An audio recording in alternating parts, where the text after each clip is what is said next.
రుచికరమైన భోజనం చేసిన తర్వాత సుమారు 6 to 8 కిలోమీటర్స్ దూరం ప్రయాణించి మన స్టే దగ్గరికి చేరుకున్నాం. మధ్యలో కొబ్బరి చెట్లు, చిన్న చిన్న కాలువలు, పల్లెటూరు ఇల్లు కనిపిస్తూ మనసుకు ఒక ప్రశాంతత ఇచ్చాయి.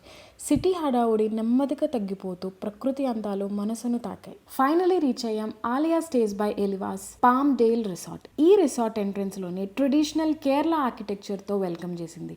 పాతకాలపు కేరళ శైలిలో నిర్మించిన ఇల్లు లాంటి రూపం, మట్టితో చేసిన పైకప్పు, చెక్క తలుపులు, యాంటిక్ ఫినిషింగ్తో చూస్తుంటే ఒక ఓల్డ్ స్టైల్ కేరళ తార్వాడ్ హౌస్లో ఉన్నట్టు ఒక feel.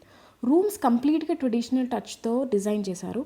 Wooden cotton furniture, vintage లుక్స్తో with good lighting, spacious and AC rooms, clean and well maintained. ఈ రిసార్ట్కి ముఖ్యమైన ప్రత్యేకత ఇది నేరుగా నీటి ప్రవాహం అంటే బ్యాక్ వాటర్స్కి పక్కనే ఉంటుంది.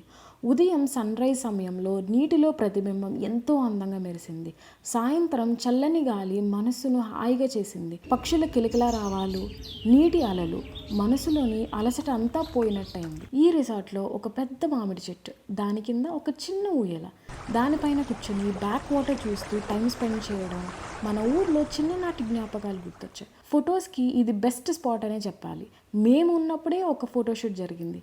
అసలు నిజంగా చెప్పాలంటే హనీమూన్ కపుల్స్కి ఇది ఒక పర్ఫెక్ట్ స్పాట్ అనే చెప్పాలి ఈ రిసార్ట్.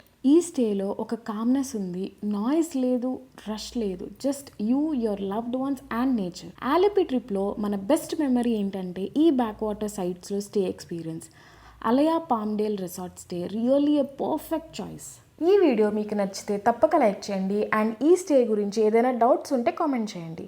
అండ్ ఆలపిలో మా నెక్స్ట్ స్టే ఎక్కడ అండ్ దాని డీటెయిల్స్ నెక్స్ట్ వీడియోలో చూపిస్తాం. సో ఈ వీడియో మీకు హెల్ప్ఫుల్ అయితే తప్పక సబ్స్క్రైబ్ చేసుకోండి.